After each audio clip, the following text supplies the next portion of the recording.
विघ्नहर्ता गणेश भगवान की जय। जय श्री राधे कृष्णा।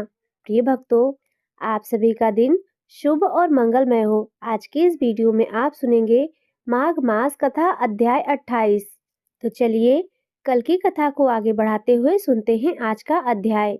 सूत जी कहते हैं, ब्राह्मणों, पूर्व काल में अमित तेजस्वी व्यास जी ने इस प्रकार आश्रम धर्म का वर्णन किया था। इतना उपदेश करने के पश्चात उन सत्यवती नंदन भगवान व्यास ने समस्त मुनियों को भली भांति आश्वासन दिया और जैसे आए थे वैसे ही वे चले गए। वही यह वर्णाश्रम धर्म की विधि है जिसका मैंने आप लोगों से वर्णन किया है। इस प्रकार वर्ण धर्म तथा आश्रम धर्म का पालन करके ही मनुष्य भगवान विष्णु का प्रिय होता है, अन्यथा नहीं। द्विजवरों, अब इस विषय में मैं आप लोगों को रहस्य की बात बताता हूँ। सुनिए।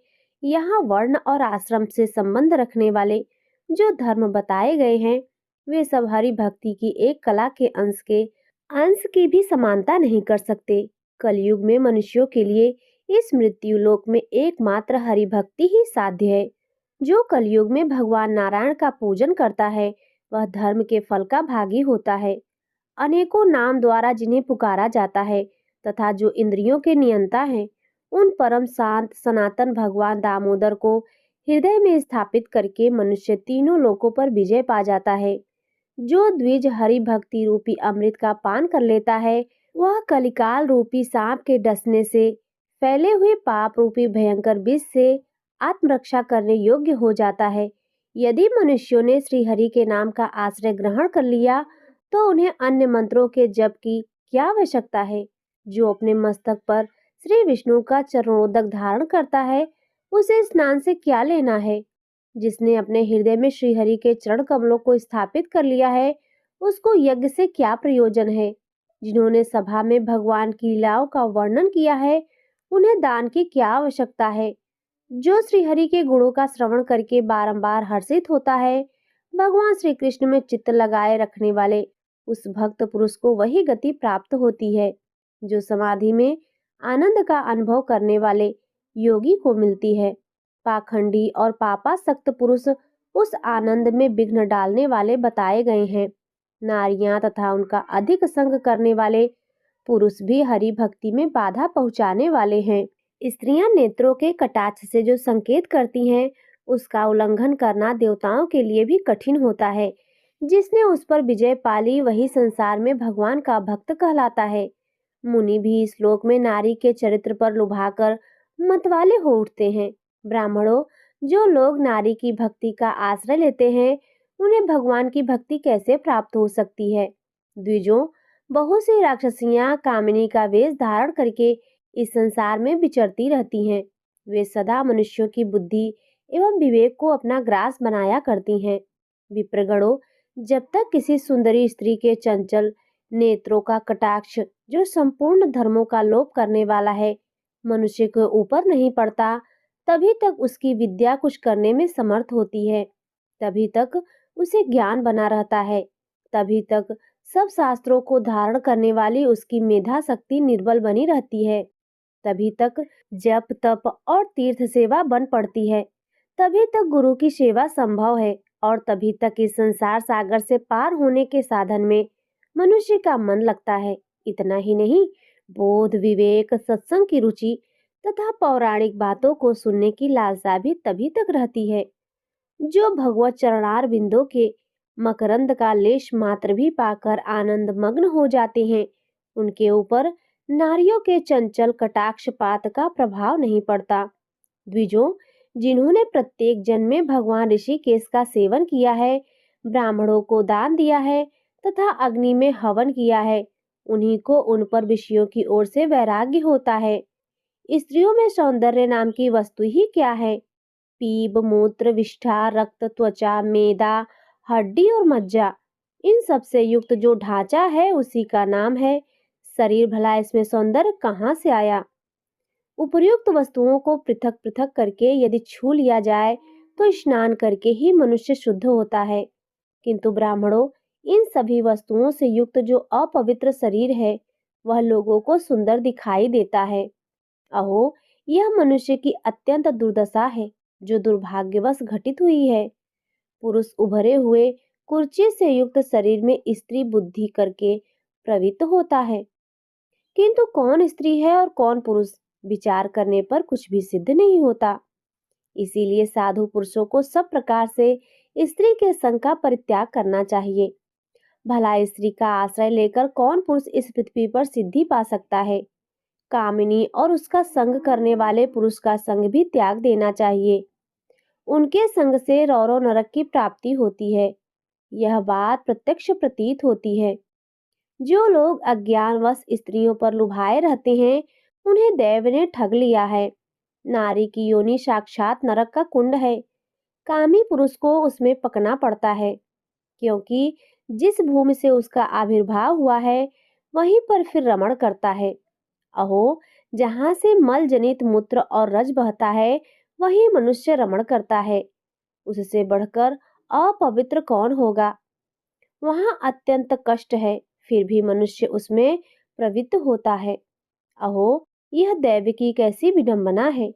उस अपवित्र योनि में बारंबार रमण करना, यह मनुष्यों की कितनी निर्लज्जता है। अतः बुद्धिमान पुरुष को स्त्री प्रसंग से होने वाले बहुतेरे दोषों पर विचार करना चाहिए। मैथुन से बल की हानि होती है और उससे उसको अत्यंत निद्रा आलस्य आने लगती है। फिर नींद से बेसुध रहने वाले मनुष्य की आयु कम हो जाती है।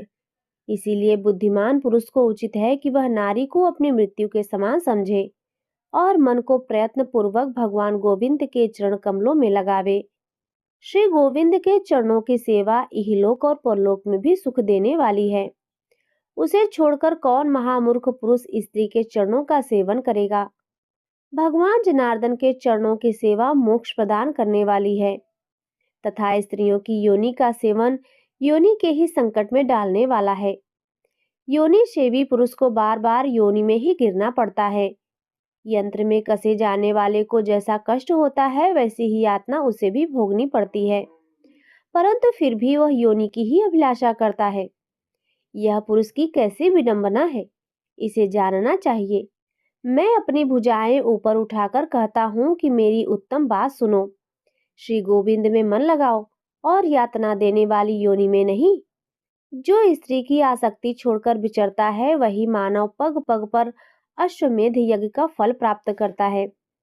यदि दैव योग से उत्तम कुल में उत्पन्न सती साध्वी स्त्री से मनुष्य का विवाह हो जाए, तो उससे पुत्र का जन्म होने के पश्चात फिर उसके साथ समागम न करे। ऐसे पुरुष पर भगवान जगदीश्वर भी संतुष्ट होते हैं, इसमें तनिक भी संदेह नहीं है। धर्मज्ञ पुरुष स्त्री के संग को असत्संग कहते हैं। उसके रहते भगवान श्रीहरि में सुदृढ़ भक्ति नहीं होती। इसीलिए सब प्रकार के संग का परित्याग करके भगवान की भक्ति ही करनी चाहिए। मेरे विचार से इस संसार में श्रीहरि की भक्ति दुर्लभ है। जिसकी भगवान में भक्ति होती है, वह मनुष्य निसंदेह कृतार्थ हो जाता है। उसी कर्म का अनुष्ठान करना चाहिए जिससे भगवान प्रसन्न हो।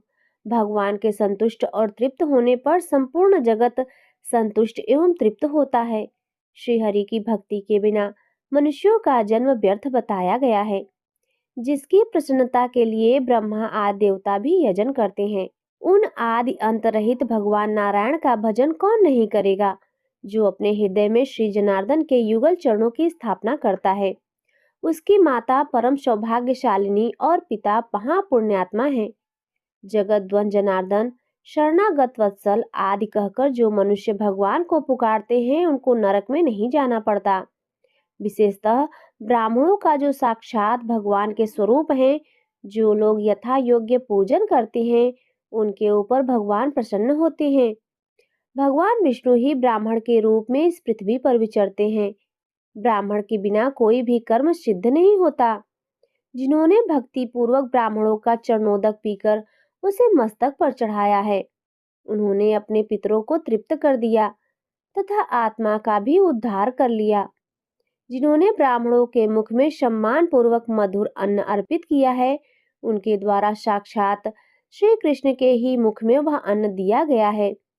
इसमें संदेह नहीं है कि साक्षात श्री हरि ही उस अन्न का भोग लगाते हैं। ब्राह्मणों के रहने से ही यह पृथ्वी धन्य मानी गई है। उनके हाथ में जो कुछ दिया जाता है वह भगवान के हाथ में ही समर्पित होता है। उनको नमस्कार करने से पाप का नाश होता है। ब्राह्मण की वंदना करने से मनुष्य ब्रह्म हत्या आदि पापों से मुक्त हो जाता है। इसीलिए ब्राह्मण सत्पुरुषों के लिए विष्णु बुद्धि से आराधना करने योग्य है। भूखे ब्राह्मणों के मुख में यदि कुछ अन्न दिया जाए तो दाता मृत्यु के पश्चात परलोक में जाने पर करोड़ कल्पों तक अमृत की धारा से अभिषिक्त होता है। ब्राह्मणों का मुख ऊसर और कांटों से रहित बहुत बड़ा खेत है। वहां यदि कुछ बोया जाता है तो उसका कोटि कोटि गुना अधिक फल प्राप्त होता है। ब्राह्मण को घृत सहित भोजन देकर मनुष्य एक कल्प तक आनंद का अनुभव करता है।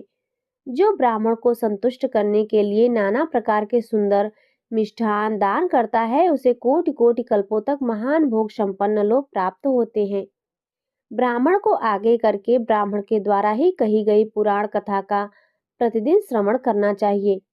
पुराण बड़े बड़े पापों के वन को भस्म करने के लिए महान दावानल के समान है।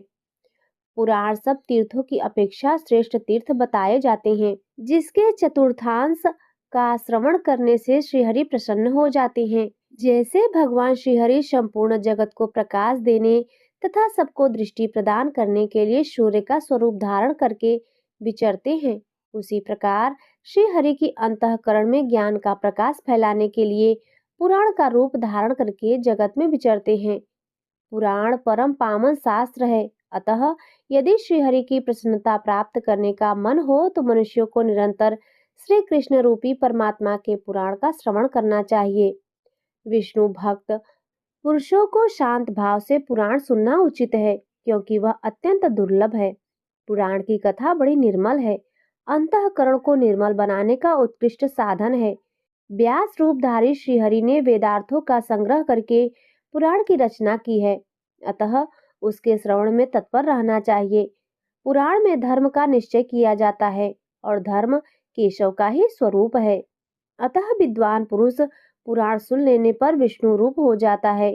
एक तो ब्राह्मण ही साक्षात श्रीहरि का रूप है, दूसरे पुराण भी वैसा ही है। अतः उन दोनों का संग पाकर मनुष्य विष्णु रूप ही हो जाता है। इसी प्रकार गंगा जी के जल से अभिषिक्त होने पर मनुष्य अपने पाप को दूर भगा देता है।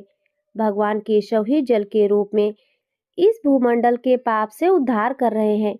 यदि वैष्णव पुरुष विष्णु के भजन की अभिलाषा रखता हो तो उसे गंगा जी के जल का निर्मल अभिषेक प्राप्त करना चाहिए, क्योंकि वह अंतःकरण को शुद्ध करने का उत्तम साधन है।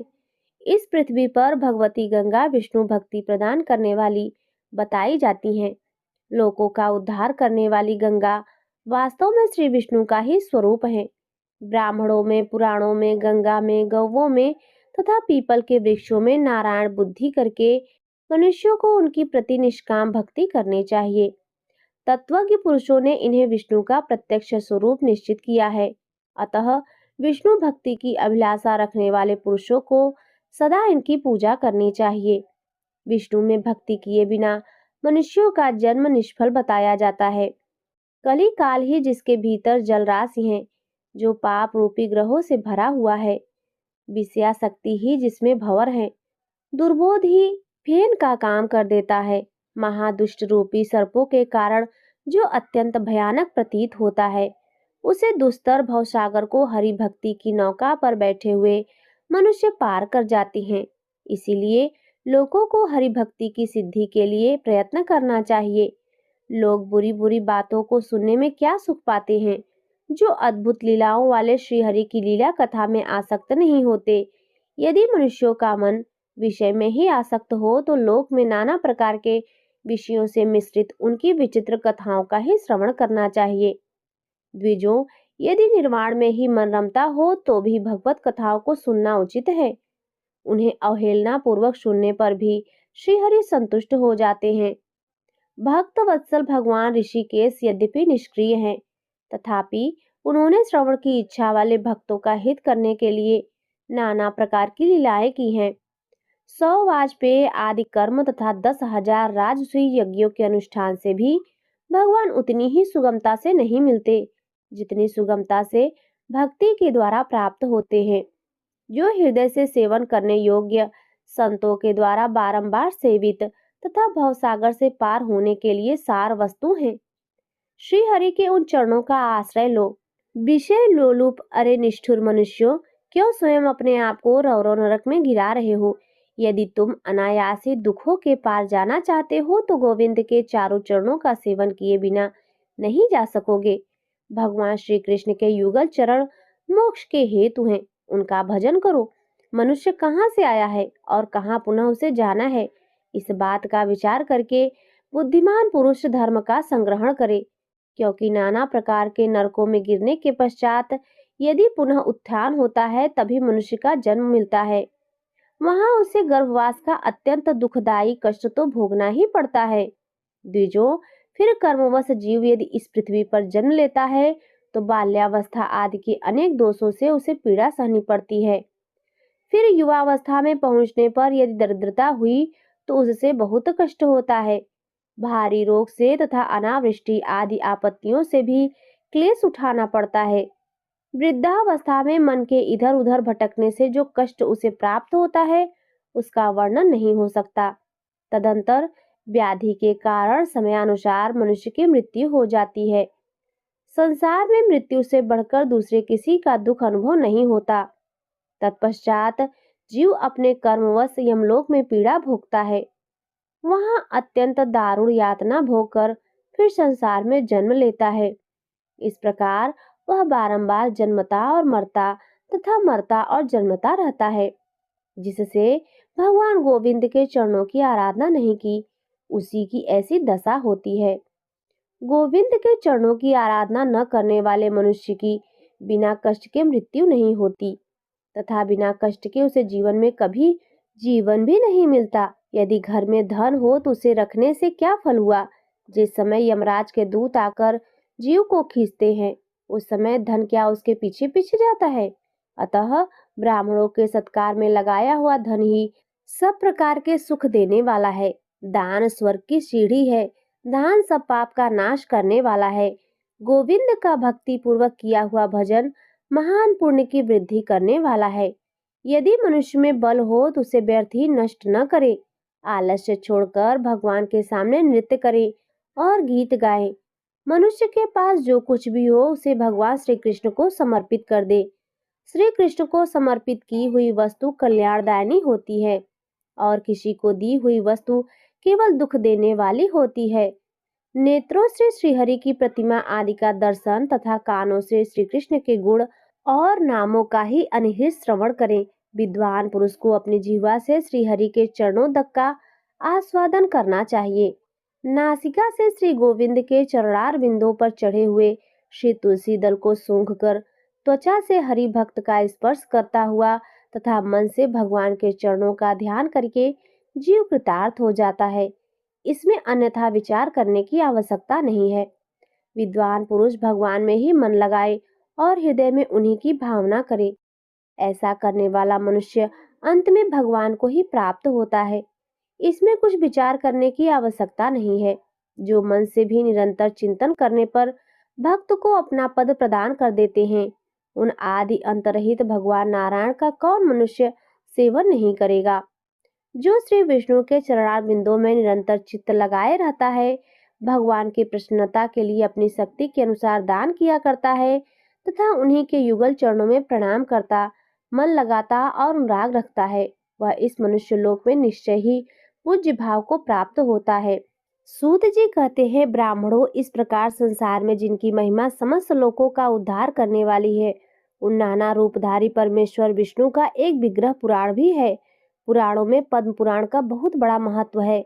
ब्रह्म पुराण श्रीहरि का मस्तक है, पद्म पुराण हृदय है, विष्णु पुराण उनकी दाहिनी भुजा, शिव पुराण महेश्वर की बाई भुजा, श्रीमद् भागवत को भगवान का उरु युगल कहा जाता है। नारद पुराण नाभि है, मार्कंडे पुराण दाहिना तथा अग्नि पुराण बायां चरण है, भविष्य पुराण महात्मा श्री विष्णु का दाहिना घुटना है, ब्रह्म वैवर्त पुराण को बायां घुटना बताया गया है, लिंग पुराण दाहिना और वाराह पुराण बायां गुल्फ खुट्टी है, स्कंद पुराण रोए तथा वामन पुराण त्वचा माना गया है, कूर्म पुराण को पीठ तथा मत्स्य पुराण को मेदा कहा जाता है, गरुड़ पुराण को मज्जा बताया गया है और ब्रह्म पुराण को अस्थि, कहते हैं। इसी प्रकार पुराण विग्रहधारी सर्वव्यापक श्रीहरि का आविर्भाव हुआ है। उनके हृदय स्थान में पद्म पुराण है, जिसे सुनकर मनुष्य अमृत पद मोक्ष सुख का उपभोग करता है। यह पद्म पुराण साक्षात भगवान श्रीहरि का स्वरूप है। इसके एक अध्याय का भी पाठ करके मनुष्य सबसे मुक्त हो जाता है। स्वर्ग खंड का श्रवण करके महापात की मनुष्य भी केचुल से छूटे हुए सर्प की भांति समस्त पापों से मुक्त हो जाते हैं। कितना भी बड़ा दुराचारी और सब धर्मों से बहिष्कृत क्यों न हो, स्वर्ग खंड का श्रवण करके वह पवित्र हो जाता है। इसमें तनिक भी संदेह नहीं है। द्विजों, समस्त पुराणों को सुनकर मनुष्य जिस फल को प्राप्त करता है, वह सब केवल पद्म पुराण को सुनकर ही प्राप्त कर लेता है। कैसी अद्भुत महिमा है! समूचे पद्म पुराण को सुनने से जिस फल की प्राप्ति होती है, वही फल मनुष्य केवल स्वर्ग खंड को सुनकर प्राप्त कर लेता है। माघ मास में मनुष्य प्रतिदिन प्रयाग में स्नान करके जैसे पाप से मुक्त हो जाता है, उसी प्रकार इस स्वर्ग खंड के श्रवण से भी वह पापों से छुटकारा पा लेता है। जिस पुरुष ने भरी सभा में इस स्वर्ग खंड को सुना और सुनाया है, उसने मानो समूची पृथ्वी दान में दे दी है। निरंतर भगवान विष्णु के सहस्त्र नाम का पाठ किया जाता है। संपूर्ण वेदों का अध्ययन तथा उसमें बताए हुए भिन्न भिन्न पुण्य कर्मों का अनुष्ठान कर लिया है। बहुत से अध्यापकों को वृत्ति देकर पढ़ाने के कार्य में लगाया है। भयभीत मनुष्यों को अभय दान किया है। गुणवान ज्ञानी तथा धर्मात्मा पुरुषों को आदर दिया है। ब्राह्मणों और गौओं के लिए प्राणों का परित्याग किया है तथा उस बुद्धिमान और भी बहुतेरे उत्तम कर्म किए हैं। तात्पर्य यह है कि स्वर्ग खंड के श्रवण से उक्त सभी शुभ कर्मों का फल प्राप्त हो जाता है। स्वर्ग खंड का पाठ करने से मनुष्य को नाना प्रकार के भोग प्राप्त होते हैं तथा वह तेजोमय शरीर धारण करके ब्रह्मलोक में जाता है। वही ज्ञान पाकर मोक्ष को प्राप्त हो जाता है। बुद्धिमान मनुष्य उत्तम पुरुषों के साथ निवास, उत्तम तीर्थ में स्नान, उत्तम वार्तालाप तथा उत्तम शास्त्र का श्रवण करे। उन शास्त्रों में पद्म पुराण महाशास्त्र है। यह संपूर्ण वेदों का फल देने वाला है। इसमें भी स्वर्गखंड महान पुण्य का फल प्रदान करने वाला है। ओ संसार के मनुष्यों, मेरी बात सुनो। गोविंद को भजो और एकमात्र देवेश्वर विष्णु को प्रणाम करो। यदि कामना की उत्ताल तरंगों को सुख पूर्वक पार करना चाहते हो तो एकमात्र हरि नाम का, जिसकी कहीं तुलना नहीं है, उच्चारण करो। इस प्रकार माघ मास कथा अध्याय 28 संपूर्ण हुआ। तो प्रेम से बोलिए लक्ष्मी नारायण भगवान की जय। प्रिय भक्तों, अब हम सुनेंगे माघ मास स्नान की कथा। बहुत समय पहले की बात है। नर्मदा नदी के तट पर सुव्रत नामक एक ब्राह्मण रहते थे। वे सभी वेद पुराणों के ज्ञाता थे। उन्हें कई देशों में कई भाषाओं का ज्ञान था। फिर भी उन्होंने कभी भी अपने ज्ञान का उपयोग धर्म कार्यों के लिए नहीं किया। उन्होंने सारा ज्ञान धन कमाने में ही लगा दिया। जब वे बूढ़े हो गए तब उन्हें याद आया कि मैंने धन तो बहुत कमाया, लेकिन परलोक सुधारने के लिए कुछ भी नहीं किया। यह सोचकर वे पश्चाताप करने लगे और उसी रात को उनके घर में चोरी हो गई। चोरों ने सारा धन चुरा लिया, लेकिन सुव्रत को इसका कोई भी दुख नहीं हुआ, क्योंकि वह तो परमात्मा को प्राप्त करने के लिए उपाय सोच रहे थे। उपाय सोचते सोचते सुव्रत को याद आया कि माघ स्नान का बहुत ही महत्व होता है। सुव्रत ने माघ स्नान करने का संकल्प लिया और अपने संकल्प को पूरा करने के लिए वे निकल गए। 9 दिन तक प्रातः नर्मदा नदी के जल में स्नान किया और 10वें दिन स्नान के बाद सुव्रत ने अपना शरीर त्याग दिया। जीवन भर कोई भी अच्छा कार्य नहीं किया, लेकिन माघ स्नान करने के पश्चात उनका मन निर्मल हो चुका था। जब उन्होंने अपने प्राण त्यागे तो उन्हें लेने के लिए दिव्य विमान आए और वे स्वर्ग लोक को चले गए। इस प्रकार हमारे माघ स्नान की संपूर्ण कथाएं समाप्त हुई। तो प्रेम से बोलिए गौरी शंकर भगवान की जय। एक बार एक गांव में एक ब्राह्मण परिवार रहता था। वह परिवार बहुत ही धार्मिक था। सभी लोग पूजा पाठ करते थे और सदा भगवान की सेवा में व्यस्त रहते थे। ब्राह्मण की 2 बेटियां थीं, जिसमें बड़ी बेटी का नाम संतोषी था। एक दिन संतोषी गांव में कुएं से पानी लेने के लिए गई। जब संतोषी कुएं से पानी लेने लगी तो उसने देखा कि वहां पर बहुत सारी औरतें इकट्ठा हो गई हैं और वे आपस में कुछ बात कर रही हैं।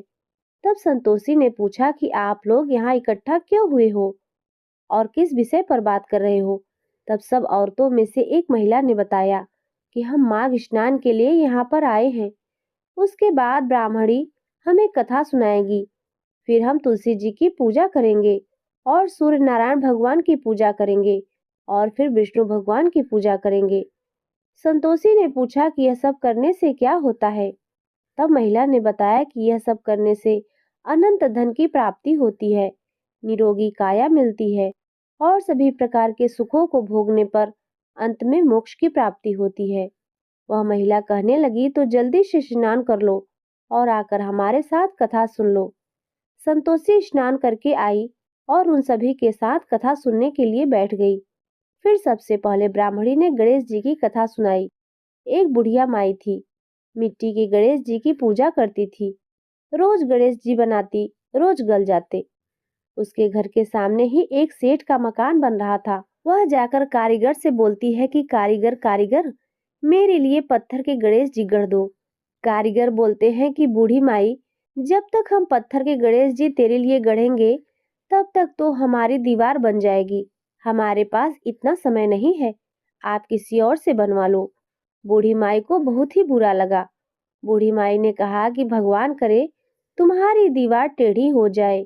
यह कहकर बूढ़ी माई घर को आ गई। अब जब कारीगर दीवार बनाता तो दीवार टेढ़ी हो जाती, फिर उस दीवार को गिराना पड़ता और दोबारा दीवार बनानी पड़ती।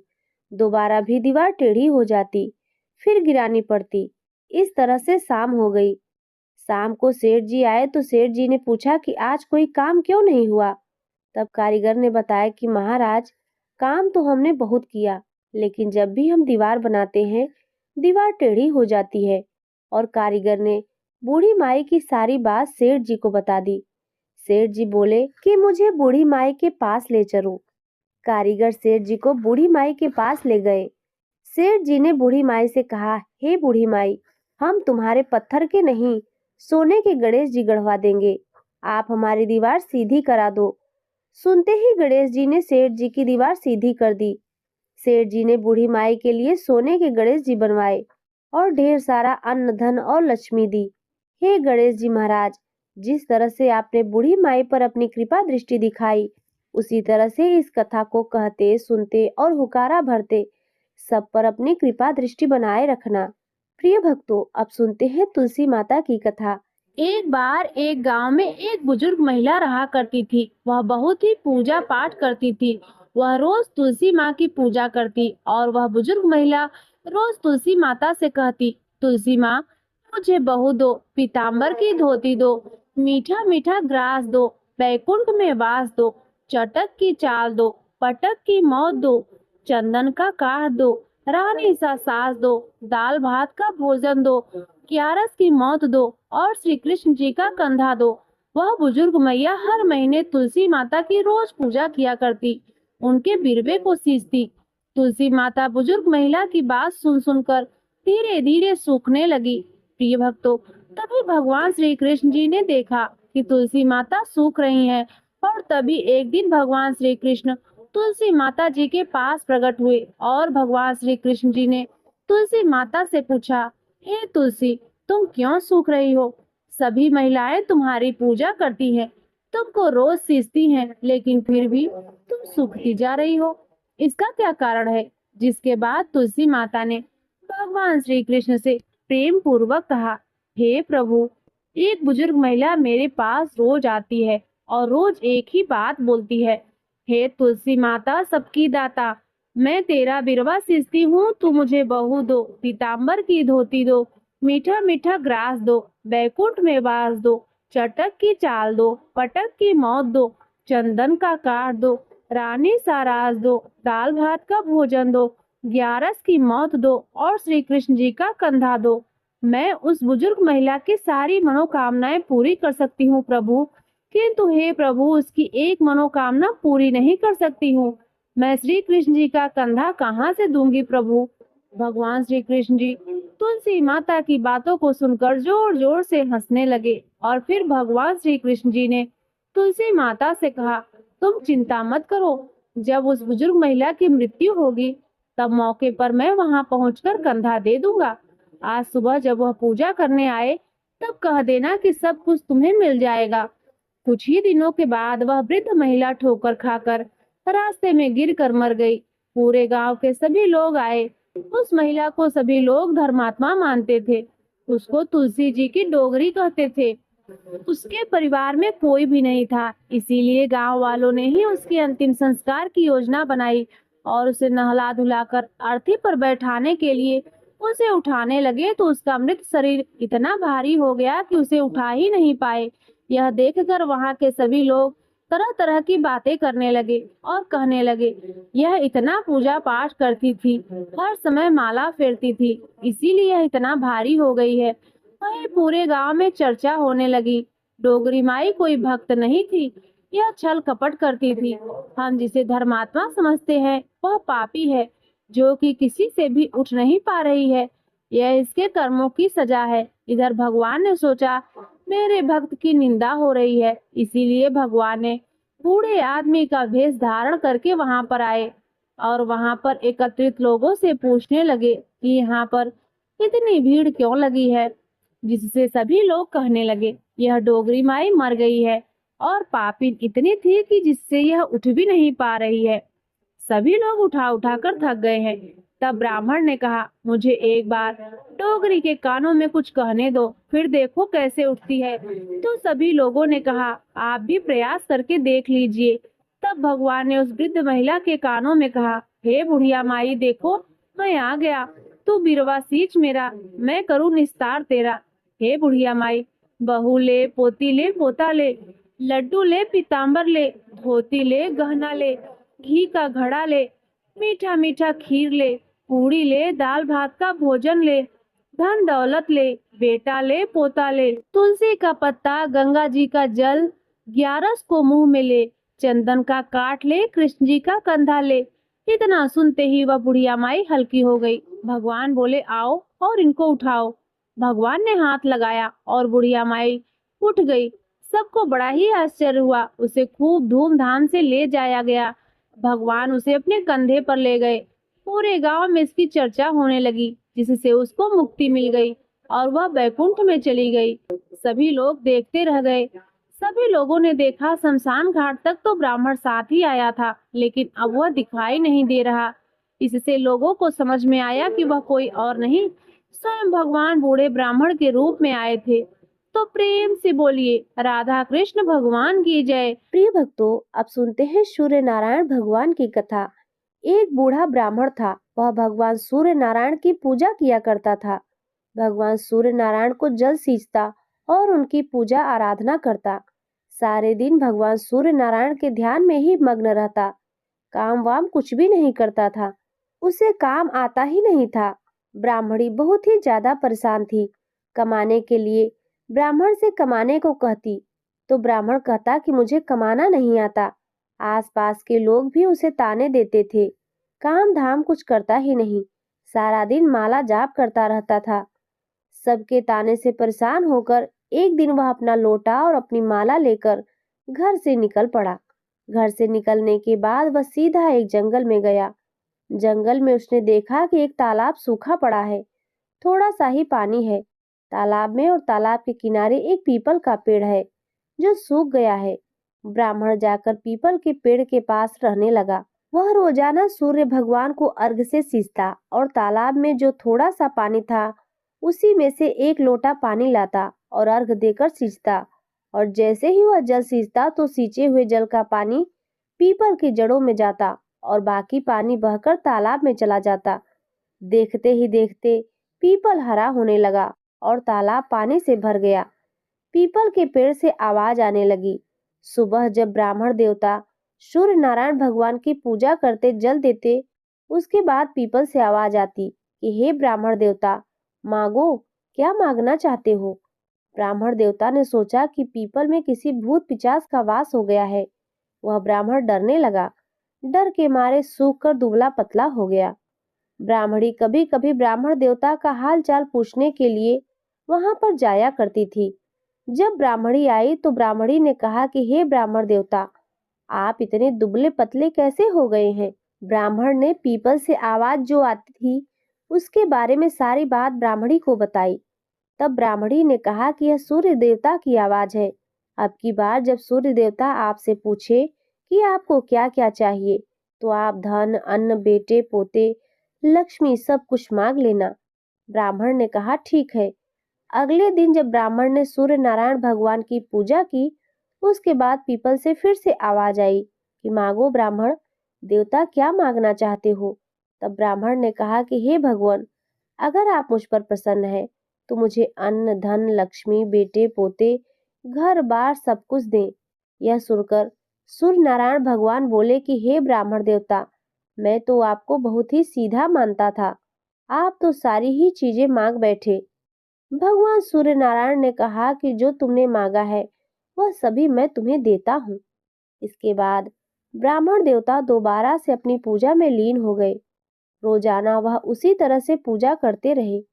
एक दिन ब्राह्मण देवता ने सोचा कि चलो नगर की तरफ देखता हूँ, घर की तरफ देख जाता हूँ, घर परिवार कैसा चल रहा है। जब वह घर के पास गए तो उन्होंने देखा कि वहां पर महल बन गया है।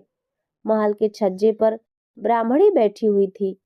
ब्राह्मणी ने जब देखा कि नीचे गली में ब्राह्मण देवता आए हुए हैं, तो बच्चों से कहकर उन्हें अंदर बुलवाया। अंदर बुलवाने के बाद ब्राह्मणी ने बताया कि हे ब्राह्मण देवता, यह सूर्य नारायण भगवान की कृपा है, आपकी पूजा का ही यह सब फल है। सूर्य नारायण भगवान ने हमें जो कुछ दिया है वह आपकी पूजा का ही निष्कर्ष है। यह जानकर ब्राह्मण बहुत ही खुश हुआ। ब्राह्मणी ने ब्राह्मण को घर पर ही रहने के लिए कहा, लेकिन अब वह घर पर रहना ही नहीं चाहता था। जंगल में उसी पीपल के पेड़ के नीचे जाकर बैठ गए और फिर सूर्य भगवान की साधना में लीन हो गए। हे सूर्य नारायण भगवान, जैसे आपने ब्राह्मण पर अपनी कृपा दृष्टि बनाई, उसी तरह से इस कथा को कहते, सुनते और हुकारा भरने वाले सभी पर अपनी कृपा दृष्टि बनाए रखना। तो प्रेम से बोलिए सूर्य नारायण भगवान की जय। प्रिय भक्तों, अब सुनिए धर्मराज की कथा। एक बूढ़ी माई थी, वह व्रत नियम बहुत रखती थी। एक दिन भगवान के घर के यमदूत लेने के लिए आए। बूढ़ी माई यमदूत के साथ चल पड़ी। आगे गहरी नदी बह रही थी। बूढ़ी माई डूबने लगी। तब यमराज जी ने पूछा कि गाय दान की हुई है क्या। तब बूढ़ी माई ने मन में गाय माता का ध्यान किया तो गाय माता प्रकट हो गई। गाय की पूंछ पकड़कर बूढ़ी माई नदी पार करने लगी। आगे गई तो काले कुत्ते खाने के लिए दौड़े। तब यमराज जी ने पूछा कि बूढ़ी माई, काले कुत्ते को रोटी दी थी क्या। तो बूढ़ी माई ने मन में कुत्ते का ध्यान किया तो कुत्ते वहां से चले गए। थोड़ा और आगे चली तो काले कौवे बूढ़ी माई के सिर पर चोंच मारने लगे। यमराज जी ने कहा कि बूढ़ी माई, ब्राह्मण की बेटी के सिर में तेल लगाया था क्या। तब बूढ़ी माई ने ब्राह्मण की बेटी को याद किया तो कौवे वहां से चले गए। आगे गई तो पैरों में कांटे चुभने लगे। जब धर्मराज जी ने पूछा कि हे बूढ़ी माई, चप्पल दान की थी क्या। तब बूढ़ी माई ने याद किया तो चप्पलें उनके पैरों में आ गई। आगे गई तो चित्रगुप्त जी ने यमराज जी से कहा कि आप किसको लेकर आए हैं। तब यमराज जी ने कहा कि बूढ़ी माई ने दान पुण्य तो बहुत किया है, पर कभी कथा नहीं सुनी और उसका उद्यापन नहीं किया, इसीलिए आगे के द्वार बंद है। तब बूढ़ी माई बोली कि मुझे 7 दिनों के लिए धरती पर जाने की आज्ञा दो। 7 दिनों तक मैं कथा सुनकर उद्यापन करके वापस आ जाऊंगी। बूढ़ी माई वापस धरती लोक पर आ गई। पूरे गांव में खबर फैल गई कि बुढ़िया भूतनी का रूप लेकर आई है। जब वह अपने घर को गई तो उसके बेटे और बहू ने दरवाजा बंद कर दिया, क्योंकि सभी डरे हुए थे। तब उसने अपने बेटे और बहू को कहा कि मैं भूतनी नहीं हूँ, मैं तो धर्मराज के कहने के अनुसार यहाँ आई हूँ। वापस आकर मैं नियम के अनुसार धर्मराज की कथा सुनूंगी और उसका उद्यापन करूंगी।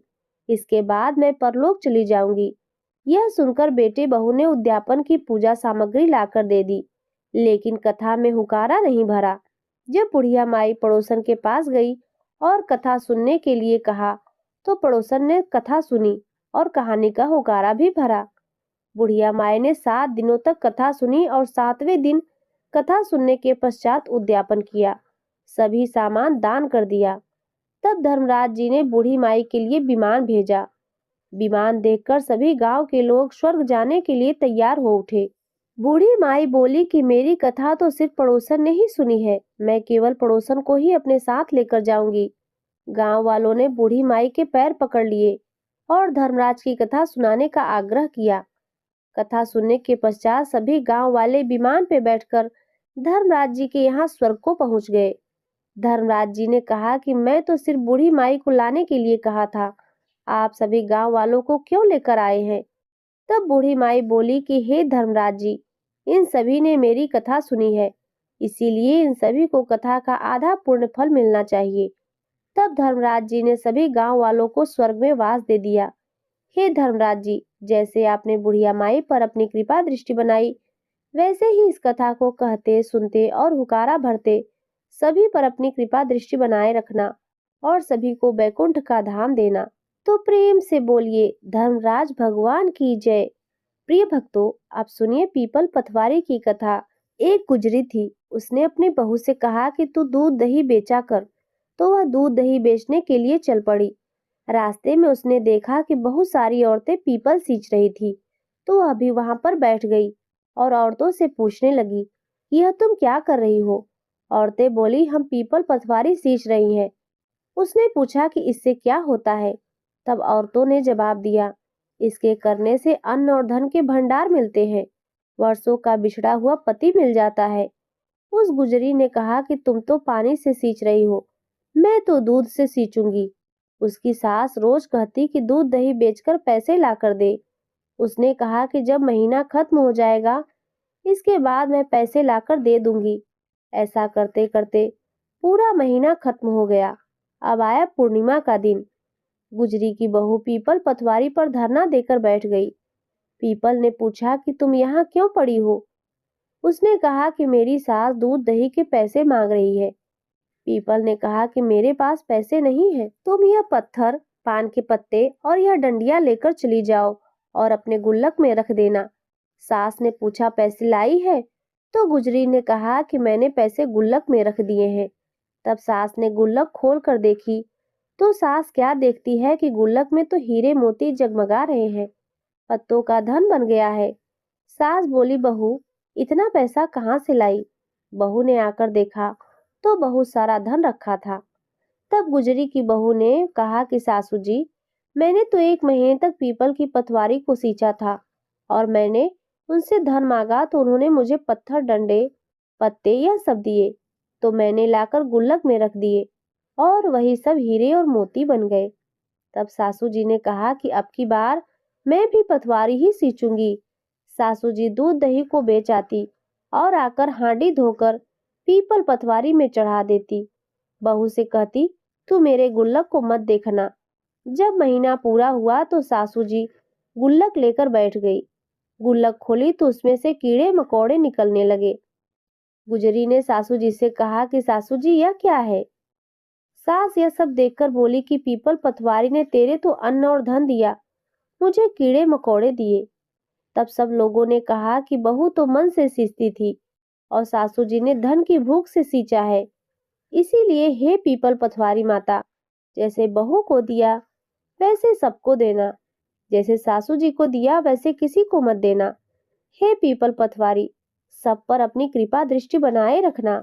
तो प्रेम से बोलिए पीपल पथवारी की जय। प्रिय भक्तों, अब सुनिए विष्णु भगवान की कथा। एक सेठ और सेठानी थे। सेठानी विष्णु भगवान की पूजा किया करती थी, लेकिन सेठ को अच्छा नहीं लगता था। सेठ ने सेठानी को घर से निकाल दिया। चलते चलते जंगल में जाकर पहुंची।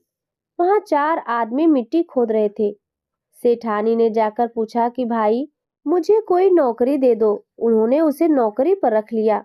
मिट्टी खोदने से सेठानी के हाथों में छाले पड़ गए और सिर के बाल उड़ गए। वह आदमी बोले, बहन तुम अच्छे घर की लगती हो, इसीलिए तुम मिट्टी खोदने का काम मत करो, तुम हमारे घर का काम कर लिया करो। वह उसे अपने घर ले गए और रोज 4 मुट्ठी अनाज लेकर आते थे। चारों बांटकर खाते थे।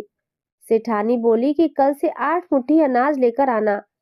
अगले दिन वे 8 मुट्ठी अनाज लेकर आए। सेठानी पड़ोसन के घर से आग लेकर आई और भोजन बनाया और विष्णु भगवान को भोग लगाया। फिर सबको भोजन परोसा। भाई बोले, बहन भोजन तो बहुत ही स्वादिष्ट बना है, बहन बोली, भगवान का जूठन है तो स्वाद तो लगेगा ही। उधर सेठ भूखा मरने लगा। तब बोले कि सेठानी के भाग से ही खाया करता था। सेठ सेठानी को ढूंढने के लिए निकल पड़ा। ढूंढते ढूंढते वह भी उसी जंगल में आ पहुंचा। वहां उसने उन्हीं 4 आदमियों को मिट्टी खोदते हुए देखा। उसने कहा कि भाई, मुझे भी नौकरी पर रख लो। वे बोले कि हाँ भाई, तू भी मिट्टी खोद ले। वह मिट्टी खोदने लगा तो उसके हाथों में भी छाले पड़ गए और सिर के बाल उड़ गए। वह आदमी बोले, भाई, तुम अच्छे घर के लगते हो, तुम मिट्टी मत खोदो, तुम हमारे घर पर काम कर लिया करो। वह उसे अपने घर ले आए। वहां जाकर सेठ ने सेठानी को पहचान लिया, लेकिन सेठानी ने नहीं पहचाना, क्योंकि वह घूंघट में रहती थी। सेठानी ने भोजन बनाया, विष्णु भगवान को भोग लगाया, उसके बाद भोजन परोसा। जब सेठ की थाली परोसने लगी तो विष्णु भगवान ने हाथ पकड़ लिया।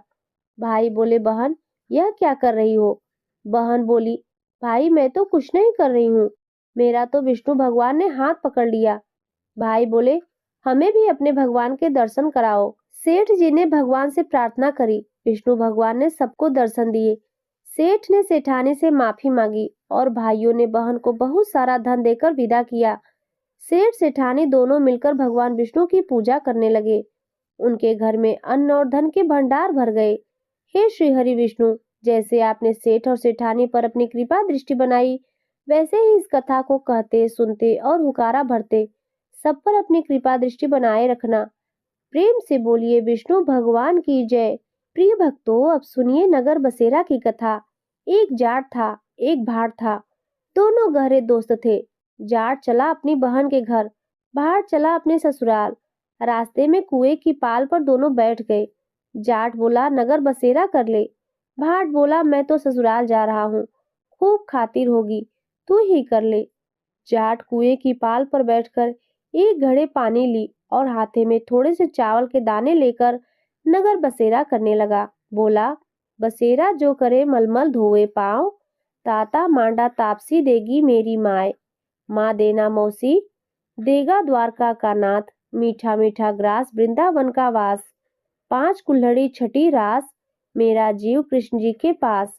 डालू पानी हो जावे घी, झट से निकल जावे मेरा जी। कर करा के वह चल पड़ा। जाट की बहन ने चूरमा चावल जिमा करके खूब बातचीत की। जब भाट पहुंचा अपने ससुराल तो वहां आग लग गई। बुझाते बुझाते, राख उठाते उठाते मुंह और हाथ दोनों काले हो गए। ना रोटी मिली ना पानी मिला। पड़ोसन आई और बोली, जमाई आया है, उसकी तो पूछ ले। सास बोली, क्या करूं, मेरा तो झोपड़ा ही जल गया। पड़ोसन ने एक रोटी और छाछ दे दी, उसने खा ली। शाम को दोनों दोस्त फिर से मिले। दोनों बोले कि बोलो क्या बात रही। भाट बोला, मेरी तो ससुराल में आग लग गई। बुझाते बुझाते हाथ मुंह सब काले हो गए और रोटी मिली, वह भी छाछ से, ना पानी मिला। जाट बोला, मेरी तो खूब खातिर हुई, मैंने कहा था ना नगर बसेरा कर ले, अब भी कर ले। जाट बोला, अब तो ना करूं, मेरी मौसी थोड़ी ना है, मेरी तो माँ है, तेरी तो मौसी है, पता नहीं रोटी देगी या नहीं। मेरी तो माँ है, दही रोटी लेकर बैठी होगी। जाट ने नगर बसेरा किया। नगर बसेरा जो करे मलमल धोवे पाँव, ताता मांडा तापसी देगी मेरी माँ। माँ देना मौसी, देगा द्वारका का नाथ, मीठा मीठा ग्रास वृंदावन का वास। 5 कुल्हड़ी छठी रास, मेरा जीवरा कृष्ण जी के पास। डालू पानी हो जावे घी, झट से निकल जावे मेरा जी। यह सब करके वह चल पड़ा। घर पहुंचते ही जाट की मौसी ने बहुत ही लाड से, चाव से उसे खिलाया पिलाया। और भाट जब घर गया तो उसकी भैंस खो गई। अब एक लाठी धरे एक उठावे। बोला कि ससुराल गया तो आग लगवा दी, घर आया तो भैंस खो दी। पहले भैंस खोज कर ला, फिर रोटी पानी मिलेगी। सारा दिन हो गया ढूंढते ढूंढते, भैंस नहीं मिली। बाजार में फिर जाट मिला। जाट ने पूछा, क्या खबर है? भाट बोला, घर आते ही भैंस खो गई, उसी दिन से ढूंढ रहा हूँ, रोटियों का तो ठिकाना ही नहीं। जाट बोला, मैंने कहा था ना नगर बसेरा कर ले। भाट बोला, तेरे नगर बसेरा में इतना ही गुड़ है तो अब कर लेते हैं। दोनों नगर बसेरा करने के लिए बैठ गए। नगर बसेरा जो करे मलमल धोवे पाँव, ताता मांडा तापसी देगी मेरी माए। माय देना मौसी द्वारका का नाथ, मीठा मीठा ग्रास वृंदावन का वास, 5 कुल्हड़ी छठी रास, मेरा जीव कृष्ण जी के पास। डालू पानी हो जावे घी, झट से निकल जावे मेरा जी। उन्होंने नगर बसेरा किया और आगे चले तो भैंस मिल गई। घर गए तो माँ ने खूब अच्छे से जिमाया। उन्होंने सारे नगर में ढिढोरा पिटवा दिया कि जब भी कोई कहीं पर जाए या आवे तब नगर बसेरा जरूर करे। तो प्रेम से बोलिए लक्ष्मी नारायण भगवान की जय, लक्ष्मी नारायण भगवान की जय, तुलसी शालिक राम भगवान की जय। प्रिय भक्तों, अगर आप माघ स्नान कर रहे हैं तो आप माघ मास की यह सभी कथाएं जरूर सुने ताकि आपको माघ स्नान का संपूर्ण फल प्राप्त हो सके। अगर आप स्नान नहीं भी कर रहे हैं तब भी इन संपूर्ण कथाओं का श्रवण हर रोज करें ताकि हमें भी वैकुंठ धाम की प्राप्ति हो और जीवन में सभी प्रकार के सुखों की प्राप्ति हो। प्रिय भक्तों, अब आइए अंत में सुनते हैं श्री तुलसी चालीसा और आरती। तुलसी चालीसा। दोहा। श्री तुलसी महारानी करु विनय सिरनाय, जो मम हो संकट विकट दीजय मात नसाय। चौपाई। नमो नमो तुलसी महारानी, महिमा अमित न जाय बखानी, दियो विष्णु तुमको सन्माना, जग में छायो सुयस महाना। विष्णु प्रिया जय जयति भवानी, तिहु लोक की हो सुख खानी। भगवत पूजा करे जो कोई, बिना तुम्हारे सफल न होई। जिन घर तव नहीं होय निवासा, उस पर करहीं विष्णु नहीं बासा। करे सदा जो तव नित सुमिरन, तेहि के कारज होय सब पूरन। कार्तिक मास महात्म तुम्हारा, ताको जानत सब संसारा। तब पूजन जो करे कुंवारी, पावे सुंदर वर सुकुमारी। कर जो पूजन नित प्रति नारी, सुख संपत्ति से होय सुखारी। वृद्धा नारी करे जो पूजन, मिले भक्ति होवे पुलकित मन। श्रद्धा से पूजे जो कोई, भवनिधि से तर जावे सोई। कथा भागवत यज्ञ करावे, तुम भी नहीं सफलता पावे। छायो तब प्रताप जग भारी, ध्यावत तुम ही सकल चितधारी। तुम ही मात यंत्रन तंत्रन, सकल काज सिद्धि होवे क्षण में। औषधि रूप आप हो माता, सब जग में तव यश विख्याता। देवी ऋषि मुनि तो तपधारी, करत सदा तव जय जयकारी। वेद पुराणन तव यश गाया, महिमा अगम पार नहीं पाया। नमो नमो जय जय सुख कारणी, नमो नमो जय दुख निवारिणी। नमो नमो सुख संपत्ति देनी, नमो नमो अघघाटन छेनी। नमो नमो भक्तन दुख हरनी, नमो नमो दुष्टन मद छेनी। नमो नमो भव पार उतारनी, नमो नमो परलोक सुधारनी। नमो नमो निज भक्तन उबारनी, नमो नमो जन काज सवारनी। नमो नमो जय कुमति नशामनी, नमो नमो सुख उपजावनी। जयति जयति जय तुलसी माई, ध्याऊं तुमको शीस नवाई। निज जन जानि मोहि अपनाओ, बिगड़े कारज आप बनाओ। करूँ विनय मैं मात तुम्हारी, पूर्ण आशा करहूँ हमारी। शरण चरण जोरी मनाऊं, निस दिन तेरे ही गुण गाऊं। ग्रहूं मात यह अब मोह पर दाया, निर्मल मोय सकल मम काया। मंगू मात यह वर दीजय, सकल मनोरथ पूर्ण कीजय। जनू नहीं कुछ नेम अचारा, क्षमहु मात अपराध हमारा। 12 मास करे जो पूजा, तासम जग में और न दूजा। प्रथम ही गंगा जल मगवावे, फिर सुंदर स्नान करावे। चंदन अक्षत पुष्प चढ़ावे, धूप दीप नैवेद्य लगावे। करे आचमन गंगा जल से, ध्यान करे हृदय निर्मल से। पाठ करे फिर चालीसा की, स्तुति करे मात तुलसी की। यह विधि पूजा करे हमेशा, ताके तन नहीं रहे कलेशा। करे मास कार्तिक का साधन, सोवे नित पवित्र सिद्ध हुई जाही। है यह कथा महासुखदाई, पढ़े सुने सो भव तर जाई। तुलसी मैया तुम कल्याणी, तुम्हारी महिमा सब जग जानी। भाव न तुम्हें मानित नित ध्यावे, गा गा कर माँ तुझे रिझावे। दोहा। यह श्री तुलसी चालीसा पाठ करे जो कोई, गोविंद सो फल पावे जो मन इच्छा होय। इति श्री तुलसी चालीसा संपूर्ण। तो प्रेम से बोलिए तुलसी शालिक राम भगवान की जय। प्रिय भक्तों, अब आइए सुनते हैं तुलसी माता की आरती। जय जय तुलसी माता मैया, जय जय तुलसी माता। सब जग की सुखदाता मैया सबकी वर माता। मैया जय जय तुलसी माता, मैया जय जय तुलसी माता। सब जग की सुखदाता मैया सबकी वर माता। मैया जय जय तुलसी माता, मैया जय जय तुलसी माता। सब योगों से ऊपर, सब रोगों से ऊपर, मैया सब रोगों से ऊपर। रक्षा करे मैया, मैया सबकी रक्षा करे, सबकी भव बाधा। मैया जय जय तुलसी माता, जय जय तुलसी माता। मैया जय जय तुलसी माता, सबकी वर माता। मैया जय जय तुलसी माता। बटु पुत्र है श्यामा, सुरवल्ली है ग्रामा। मैया सुरवल्ली है ग्रामा, मैया सुरवल्ली है ग्रामा। विष्णु प्रिया जो नर तुम सेवे, विष्णु प्रिया जो नर तुम सेवे।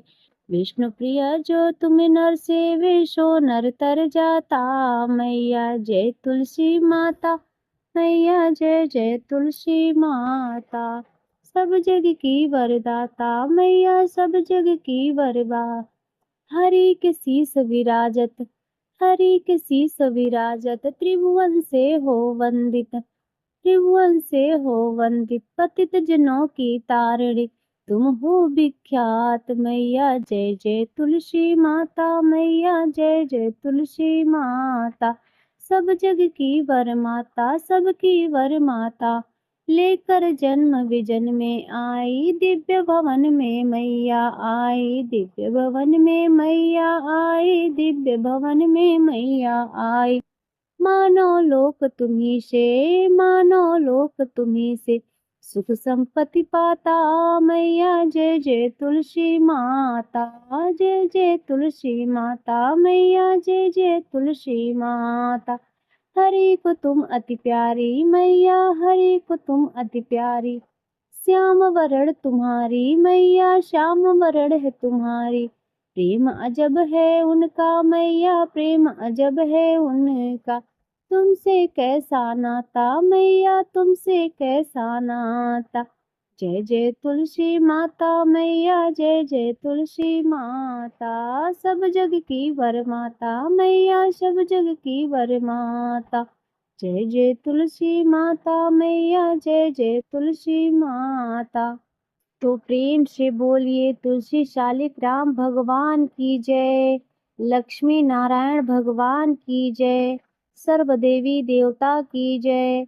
प्रिय भक्तों, आज की यह तुलसी माता की कथा, चालीसा, आरती यदि आपको अच्छी लगी हो तो वीडियो को लाइक अवश्य करें। चैनल पर यदि पहली बार आए हो तो सब्सक्राइब भी कर लें और कमेंट में तुलसी शालिक राम भगवान का जयकारा अवश्य लगाएं।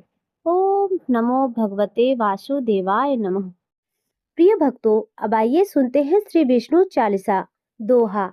विष्णु सुनिए विनय सेवक की चितलाय, कीरत कुछ वर्णन करूं दीजे ज्ञान बताए। चौपाई।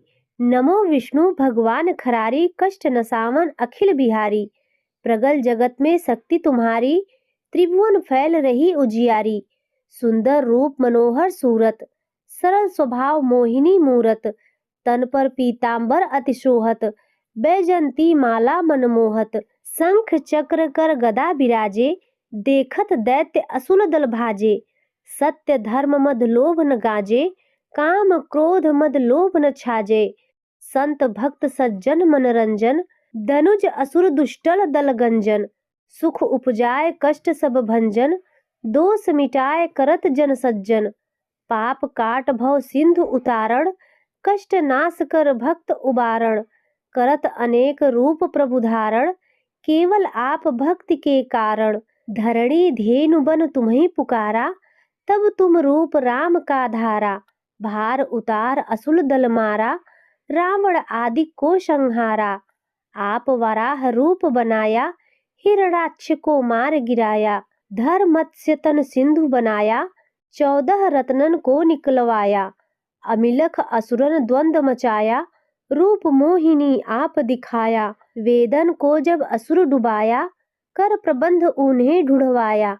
मोहित बनकर खल ही नचाया, उसही कर से भस्म कराया। असुर जलंधर अति बलदाई, शंकर से उन कीन्ह लड़ाई। हार पार शिव शकल बनाई, कीन्ह सती से छल खल जाई। सुमिरन कीन्ह तुम्हें शिवरानी, बतलाई सब विपत कहानी। तब तुम बने मुनीश्वर ज्ञानी, वृंदा की सब सुरति भुलानी। देखत तीन तनुज सैतानी, वृंदा आय तुम्हें लपटानी।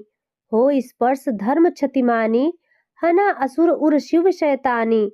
तुमने ध्रुव प्रहलाद उबारे, हिरणाकुश आदिक खल मारे। गणिका और अजामिल तारे, बहुत भक्त भव सिंधु उतारे। हरहु सकल संताप हमारे, कृपा करहु हरि सिरजन हारे। देखहूँ मैं निज दरस तुम्हारे, दीन बंधु भक्तन हितकारे। चाहता आपका सेवक दर्शन, करहूँ दया अपनी मधुसूदन। जानू नहीं योग्य जब पूजन, होय यज्ञ स्तुति अनुमोदन। शील दया संतोष सुलक्षणा, विदित नहीं व्रत बोध विलक्षण। करहूँ आपका किस विधि पूजन, कुमति विलोक होत दुख भीषण। करहूँ प्रणाम कौन विधि सुमिरन, कौन भांति मैं करहूँ समर्पण। सुरमुनि करत सदा सेवकाई, हर्षित रहत परम गति पाई। दीन दुखीन पर सदा सहाई, निज जन जान लेव अपनाई।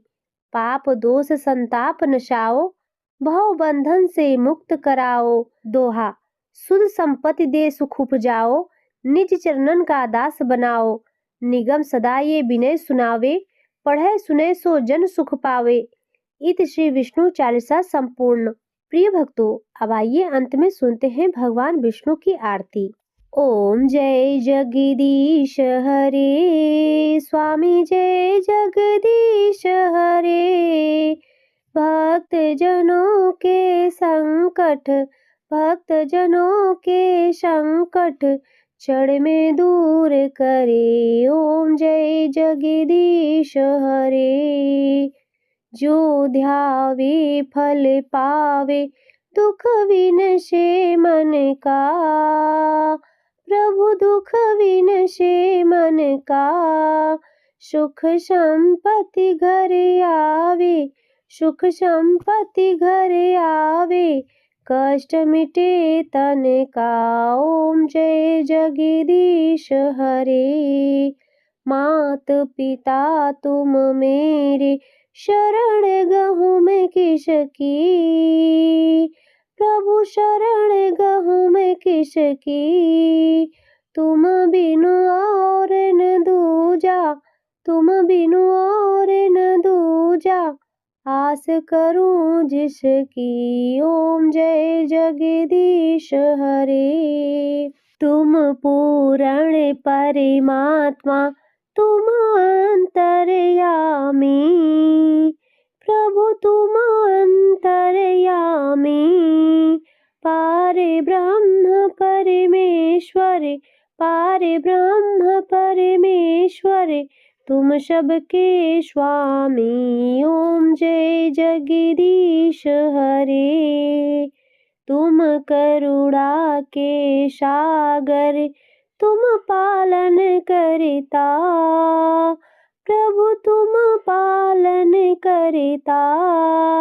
मैं मूरख खल कामी, मैं मूरख खल कामी, कृपा करो भरता। ओम जय जगदीश हरे। तुम हो एक अगोचर, सबके प्राणपति। प्रभु सबके प्राणपति। किस विधि मिलो दया में, किस विधि मिलो दया में, तुमको मैं कुमति। ओम जय जगदीश हरे। दीन बंधु दुख हरता, तुम ठाकुर मेरे। प्रभु तुम ठाकुर मेरे। अपने हाथ उठाओ, अपने हाथ उठाओ, द्वार पड़ा तेरे, ओम जय जगदीश हरे। विषय विकार मिटाओ, पाप हरो देवा, प्रभु पाप हरो देवा। श्रद्धा भक्ति बढ़ाओ, श्रद्धा भक्ति बढ़ाओ, संतन की सेवा, ओम जय जगदीश हरे। तन मन धन और संपत्ति सब कुछ है तेरा, प्रभु सब कुछ है तेरा। तेरा तुझको अर्पण, तेरा तुझको अर्पण, क्या लागे मेरा, ओम जय जगदीश हरे। जगदीश्वर जी की आरती जो कोई नर गावे, प्रभु जो कोई नर गावे।